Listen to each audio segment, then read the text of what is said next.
Eu acho que o machismo, né, e o autoritarismo do homem foram algumas barreiras bem difíceis que eu consegui enfrentar. E tipo, eu tava ali, e ele falou, não, mas quem fez o serviço não foi eu, foi ela. Ele olhou pra mim e falou pra ele, parabéns, Bruno, pelo serviço executado. Mesmo o mecânico falando, foi ela que fez, ele tipo me ignorou totalmente. Quando chegamos para atuar na defesa do cliente, nos perguntam se somos estagiários ou se somos recém-formadas, enfim, eles tentam nos diminuir a todo custo.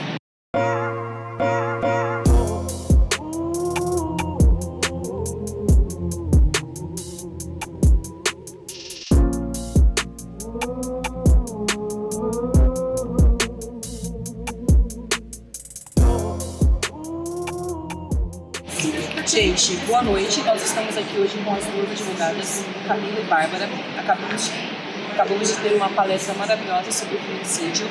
E pensando nos meses coloridos, nós estamos com o Márcio Lilás, que fala, né, sobre os direitos da mulher. E eu vou entrevistá-las agora. Já apresentei Camila e Bárbara, eu queria saber a idade de vocês. Eu tenho 29 anos. Eu tenho 26 anos. E por que vocês escolheram a profissão de direito? Olha, eu sempre tive em mim o instinto de fazer justiça, de ver algo e dar a minha opinião e principalmente indicar alguma coisa. E acima de tudo, eu tenho uma inspiração como mulher, que é a minha mãe, que é advogada, e ela me inspirou para então segui-la nessa profissão. Eu escolhi o direito porque eu acredito no direito como instrumento de transformação social. Hoje eu a atuação é voltada à perspectiva racial, perspectiva de gênero, é sempre para ajudar outras pessoas. Eu acredito no direito que esteja a serviço de pessoas. Boa tarde, eu sou a Vanessa, estou aqui, né, como uma representante das mulheres, né, então a gente vai estar entrevistando ela e ela vai contar um pouco sobre sua luta aqui na associação, né, fala seu nome, sua idade. Boa tarde, gente. Eu sou a Edna Gonçalves da Silva, minha professora aqui me chama de Diná, me conhece por Diná. Tenho 48 anos, vim morar aqui na região, eu tinha 14 anos, quando eu vim para cá, hoje estou com 48, tenho 2 filhos, sou casada, sou assistente social formada e estou hoje atuando cargo de conselheira tutelar na região também. E também faço parte aqui da associação e você saber. Boa tarde, Andresa. Boa tarde. Tudo bem? Eu queria que você falasse para mim a sua profissão, sua idade e por que você escolheu essa profissão. Minha profissão, sou auxiliar de refrigeração, tenho 31 anos de idade. Escolhi essa profissão por conta que é uma coisa que eu gosto. Eu gosto de mexer com as máquinas, porém, como eu não consegui ser mecânica de carro, e tive a oportunidade na refrigeração, eu escolhi ficar nela. Entendi. Então já é uma coisa que você gosta desde de menina. É. Aí você focou numa área que foi mais fácil para você entrar. Bem mais fácil não, né? Foi um pouquinho difícil. Boa noite, meu nome é Kathleen. Hoje eu vou entrevistar Tamires. Quantos anos você tem, Tamires? 32. Qual é a sua profissão? Empresária. Por que você escolheu essa profissão? Bom, foi bem uma escolha, porque a minha empresa é uma empresa familiar. Então, quando meu pai decide se afastar um pouco da área, aí eu acabo assumindo a empresa. Boa noite, gente. Hoje eu estou aqui com uma pessoa muito especial para mim, a Gisele, minha prima. Hoje ela vai contar um pouquinho pra gente sobre a profissão dela, os desafios que ela encara no dia a dia. Gi, você pode começar se apresentando pro pessoal, falando do seu nome, sua profissão, sua idade, por favor. Sim, boa noite, pessoal. Meu nome é Gisele Nascimento Farias, eu tenho 32 anos, eu sou engenheira civil. Atualmente eu cuido da manutenção de hospitais, mas já fiz rodovia, já trabalhei fazendo parques, várias obras, várias experiências por aí. Oi, boa tarde. Irei fazer uma entrevista. Me chamo Fabiana da Silva. Boa tarde. Boa tarde. Qual o seu nome? Lucy Kelly. Qual a sua idade? 44 anos. Qual a sua profissão, Kelly? Enfermeira. Por que você escolheu a profissão? Pelo cuidado ao próximo, cuidar, empatia com o próximo, a gente poder estar próximo daqueles que mais necessitam.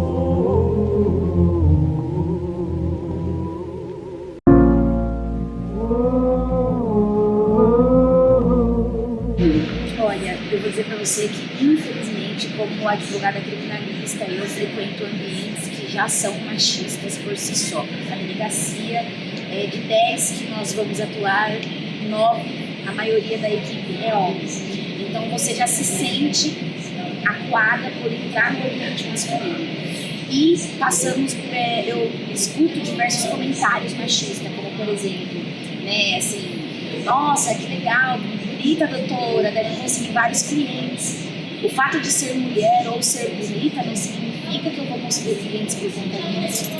E também somos desrespeitadas. Eu já sofri desrespeito dentro da delegacia, talvez por ser mulher nova e ser subestimada, então o delegado não deixar eu cumprir determinado papel que era meu direito enquanto advogada mulher.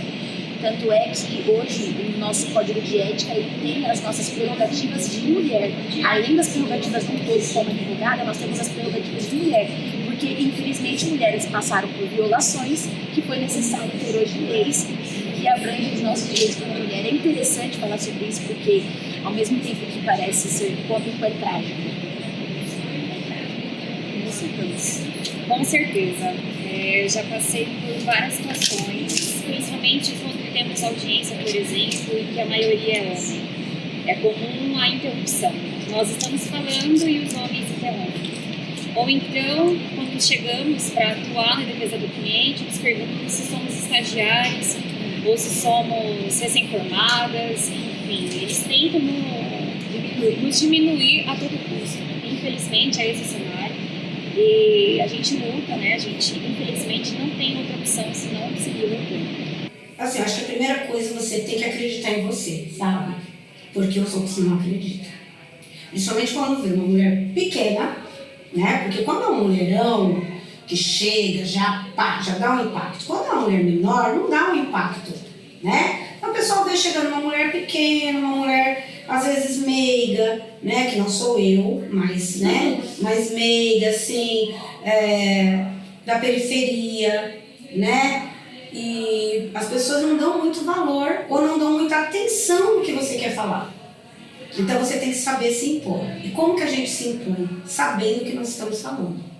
Então o conhecimento é a base de tudo na vida da gente, de tudo.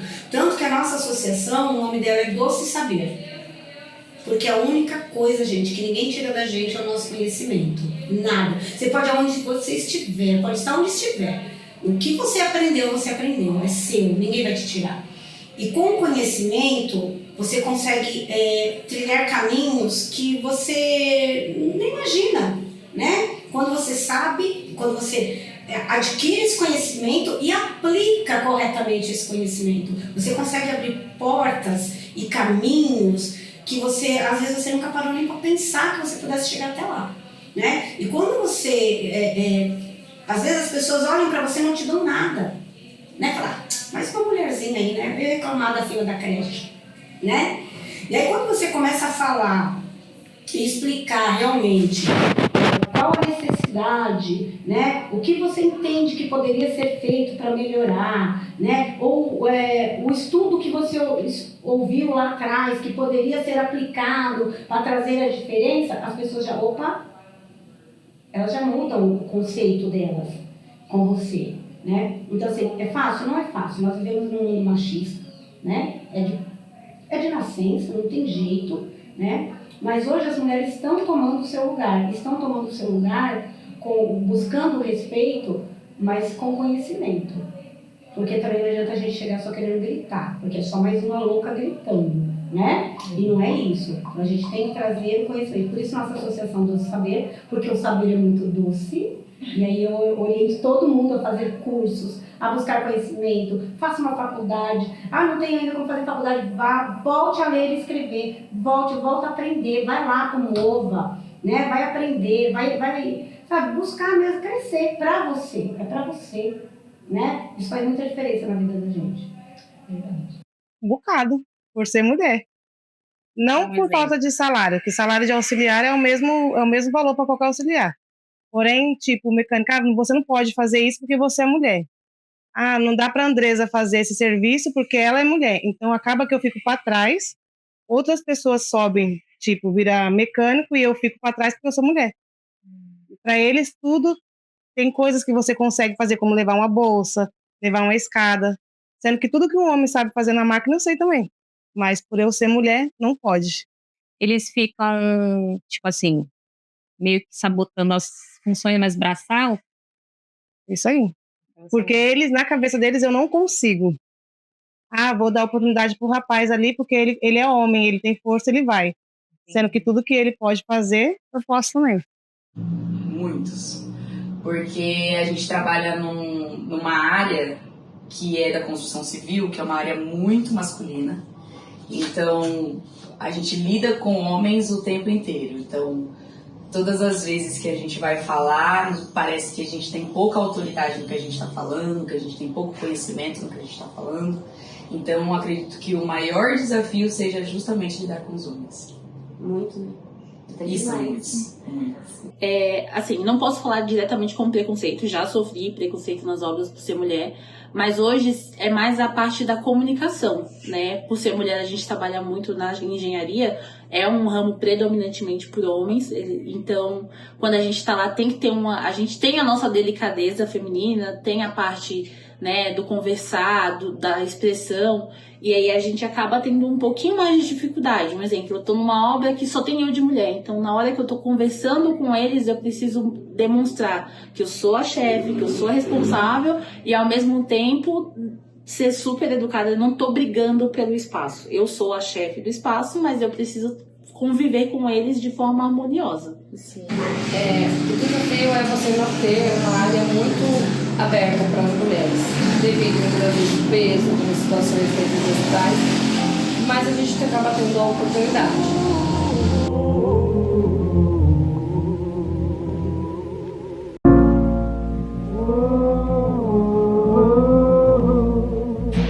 Vamos falar da parte boa de ser mulher? Andar bem arrumada, né? se comportar bem, ter todos aqueles jeitos e trejeitos. E a parte boa da profissão é poder brigar pelos nossos direitos na posição de mulher e não depender de homens para brigar pelos nossos direitos. Eu acho que é a melhor parte. Quando a gente realmente consegue ajudar, é muito bom. Sabe? É muito bom, muito bom, muito bom. E é bom para nós, sabe? Não é falar assim, vou ajudar para aparecer. Não, é para nós, é para nossa alma, sabe? Faz muito coisa. Eu, quando eu consigo... Nossa, um crescimento pessoal, espiritual, sabe? Às vezes você vê o sofrimento daquela pessoa, você fala, puxa vida, como que eu vou conseguir ajudar, né? Às vezes você não tem que fazer, não depende de você, porque nós trabalhamos com a política, né? Política pública, né? E aí tudo tem regras, tudo tem normas, né? É burocrático, né? Mas assim, quando você consegue realmente ajudar na necessidade daquela família, ou daquela mulher, ou daquela criança, daquele idoso, seja o que for, isso faz muito bem para o nosso ego. Né? Você fala, caramba, realmente, estudei, não foi à toa, né? Consegui ajudar essa família. Então é assim, é grandioso poder ajudar. Acho que mais gosto, literalmente, desmontar a máquina e montar ela e depois ela tá ali, ó, perfeita, funcionando. É gratificante quando você desmonta, você lava ela todinha e você fala, consegui. É gratificante isso.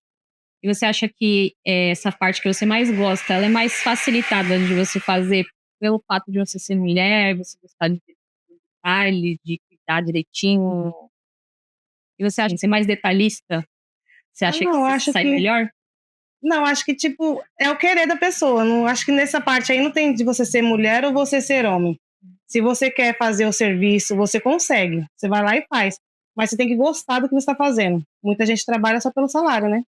Eu gosto. Quando eu vejo lá, quando tem os desafios que eu falo, eu vou conseguir. Eu coloco na minha cabeça. Eu vou mostrar para eles que eu consigo. E você acha que essa certa discriminação te dá um impulso para você fazer melhor? Dá. Mas muitas das vezes, quem recebe a promoção é o cara, né? Não é a mulher. O que eu mais gosto é saber que ao entregar um empreendimento, entregar um prédio ali pronto, a gente vê que cada pedacinho saiu daqui. Então, cada janela, cada porta, aquilo que a gente vê do lado de fora, quando a gente passa na frente dos prédios, é ver que a gente entregou parte de um sonho de alguém. Eu acho que é a concretização de sonhos, né? De sonhos, de projetos. Eu faço uma obra que fica lá, mesmo que depois eu não esteja, um centro cirúrgico que eu faço e no futuro fica lá, eu vejo os beneficiários utilizando, os pacientes indo nos quartos, as crianças indo aproveitar os locais que eu fui lá e projetei. E eu acho que isso é o mais incrível na engenharia. Então, quando eu trabalho num projeto e eu vejo ele pronto, eu tenho muito orgulho. E eu sei que aquilo ali vai beneficiar uma comunidade, vai beneficiar uma pessoa, um paciente. Então, eu acho isso algo muito digno da profissão. Seria isso. O cuidar do próximo, estar próximo, ajudar.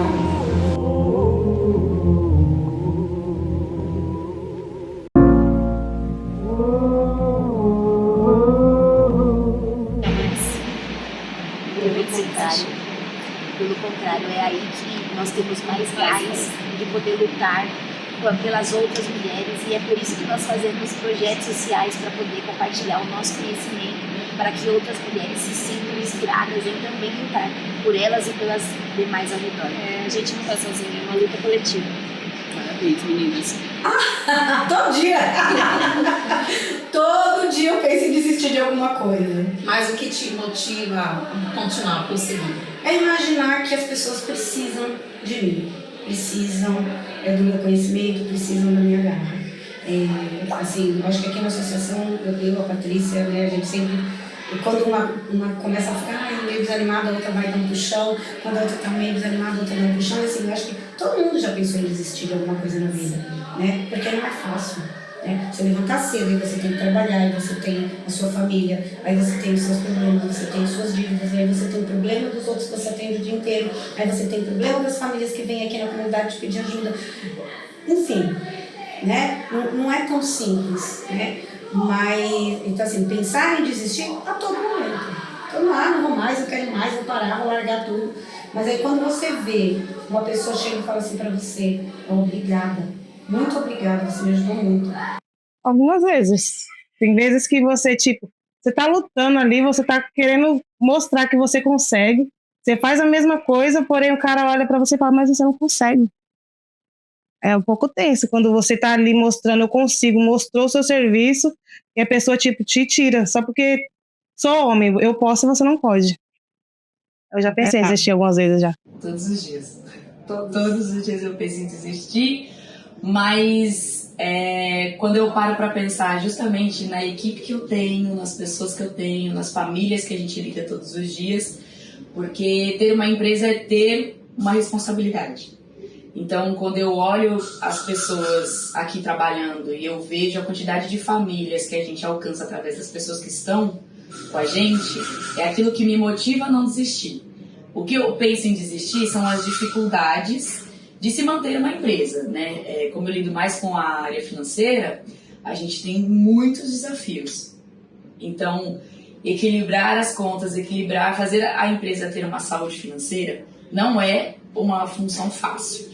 Então, nesses momentos, às vezes, dá uma balançada. Mas aí, quando eu olho para minha equipe, eu penso, vale a pena. Ai, que lindo. Sim, já pensei em desistir. Eu acho que quando a gente é mulher, quando somos mulheres e a gente entra na parte da maternidade, é um pouco mais difícil, porque a gente tem que se dividir entre ser mãe. Às vezes, em alguns locais, a gente não é bem vista, né? Porque eu preciso sair mais cedo, eu preciso ir na escola, eu preciso ir no médico. E a gente entra numa insegurança, não diretamente com o emprego, mas quando a gente vira mãe, a gente começa a perguntar, e aí, como que eu vou voltar para o mercado de trabalho? Então, eu tenho um filho de 2 anos, e quando eu decidi voltar para o mercado de trabalho, eu pensei, e agora, como que eu vou voltar? Será que dá para voltar? Será que as pessoas vão me aceitar? Principalmente por ser uma área muito masculina. Então, assim, eu vou ter um chefe, será que ele vai me aceitar pedindo para sair mais cedo? Porque meu filho tá doente? Porque é muito mais difícil. E aí, não, eu consegui um emprego que me acolheu, pessoas que me acolheram, a minha rede de apoio. E aí eu vi que toda aquela insegurança ela foi se desfazendo, né? Então é um trabalho que a gente tem cotidianamente. Então vai ter um dia, vai ter aniversário do filho, a gente vai ter que estar trabalhando, o filho vai estar doente, o filho vai ter uma apresentação da escola e a gente tem que se desdobrar para ir na apresentação. Eu acho que esse é o maior desafio. Então, sim, eu já pensei em desistir, mas por insegurança de não saber do futuro. Hoje eu tenho um pouco mais de conforto em saber que eu consigo exercer minha profissão, eu consigo ser uma boa profissional e ser uma boa mãe também. Não, jamais. Eu não tenho intenção nenhuma, nem passa pela minha cabeça.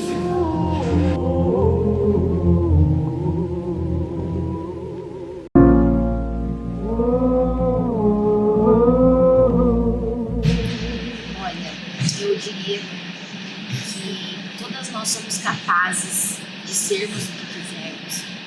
Nós não podemos deixar ninguém opinar sobre como temos que se sentir, como temos que se vestir. E, acima de tudo, temos que cada vez mais procurar nos protegermos, porque, infelizmente, passamos por diversas situações, até mesmo na luz do dia. Então, a minha reflexão é para que você, mulher, dê a mão para outra mulher, ajude ela em qualquer situação, não pré-julgue nenhuma mulher em situação de vulnerabilidade e seja feliz mesmo nos dias de hoje. Obrigada, Bárbara. Não deixe ninguém dizer quem você é. Só você sabe quem você é, pelo que você passou e o que você é capaz. Também não acredite nessa ideia patriarcal de que mulheres competem com mulheres. Nós não estamos competindo. Homens não competem entre si, nós também não estamos competindo. Desacreditem dessa ideia. Se juntem a outras mulheres, consumam mulheres, ouçam mulheres, leiam mulheres. Estamos juntas, como eu disse, é uma luta coletiva e, para não precisar, estamos aqui enquanto mulheres, enquanto advogadas. E é isso. Eu acho que a primeira coisa que a gente precisa, mulherada, é se amar, né? Do jeito que nós somos, com as dificuldades que nós temos, os defeitos que todos temos, né? Mas a gente precisa se amar. E levantar todos os dias e agradecer a Deus por estarmos vivas e termos saúde para conseguir andar, para caminhar, para buscar. Então, assim, vá em frente, não desista nunca. Por mais difícil que seja o caminho, continue andando, continue buscando, continue caminhando, porque você vai chegando onde você precisa, tá bom? E conte sempre com ajuda. Não tenha vergonha de pedir ajuda. Não é vergonha, não. Já fui discriminada, já falaram para mim que eu não conseguia. Eu já olhei para mim mesma e falei, eu não consigo, essa profissão não é para mim. Só que é uma coisa que se você gosta, você corre atrás. Não existe esse negócio se você é homem, se você é mulher, gostou, já você corre atrás e mostra que você pode. Porque ninguém tem esse dever de falar, você pode ou você não pode. Quem decide que você pode ou não pode é você, mas ninguém. Isso eu aprendi sozinha, né? E na hora, muita gente da minha família falou assim, Andressa, isso aí é coisa de homem, não é pra você. Não foi de fora não, foi da família, viu? Eu falei, eu posso, só porque ele falaram agora eu vou fazer. Bom, eu diria para as mulheres, o que para mim é muito importante, eu aprendi isso com a minha mãe, que é a mulher que mais me inspira, mulheres aprendam a ser independentes. Quando a gente é independente, a gente alcança a autonomia necessária para fazer qualquer coisa. Então, a gente não pode depender, seja de marido, de filho, ou dos pais, ou qualquer pessoa que seja. E fala de independência financeira mesmo, porque a gente sabe que ser mulher na sociedade, a gente depende de uma rede de apoio. E a nossa rede de apoio é sempre cercada por mulheres. Então, quando eu falo de independência, eu falo de independência financeira e autonomia para ser e fazer o que vocês quiserem. Eu falo para vocês, assim como eu, não desistir, né? Vai ter os desafios, a gente vai se perguntar, vai se questionar, vai ter inseguranças, assim como todas as pessoas têm, mas a gente não pode desistir, nós não podemos desistir porque nós temos sonhos e conquistas, todas as mulheres têm suas lutas, são guerreiras, e a gente tem um poder que só a gente tem, que é de concretizar, de correr atrás, e vocês vão se dar super bem, então continuem aí, não desistam, que vai dar tudo certo. Não desistir jamais dos seus sonhos, independente dos utensílios, independente das coisas que aconteçam. Continue correndo atrás dos seus sonhos. Muito obrigada, meninas. Foi um prazer recebê-las. Eu volto mais vezes. E é isso. Obrigada. Obrigada. De nada. Muito obrigada. Eu que agradeço. Eu que agradeço. Obrigada, Kelly, pela entrevista. Obrigada. Gi, parabéns pela sua profissão, pela sua garra. Muito obrigado pela que entrevista, pelo agradeço. seu tempo. E que todas, né? Todas nós, todas as mulheres nunca desistam dos seus sonhos. Acredite que todas são capazes de estar onde quer que esteja, que queiram estar, né? Todo mundo tem o seu lugar, todo mundo pode, todo mundo é capaz. Obrigada, gente. Tchau, tchau. Mas o que dói é sua ausência. Sua memória será eternizada, sua voz de protesto não será calada. Sua luta é mais forte do que uma arma. O que dói é sua ausência. Marielle Francisco da Silva, mulher preta, forte e feminina, uma verdadeira heroína. O que dói é sua ausência. Uma vida dedicada à vida, se fosse difícil não desistiria. Forte resiste desde menina. O que dói é sua ausência. Tantas e tantas mulheres, gigante como Marielle, mortas pela cor da pele. O que dói é sua ausência. Para nós, mulheres, luta é cotidiano. Desvalorizadas no trabalho, violentadas em casa. Eu sou Marielle Franco, mulher, negra, mãe. Eu sou. Me sinto pequeno pra falar de ti, mas nunca fui de me esconder. E se depender de mim, o mundo não vai te esquecer. Lutaremos até o fim.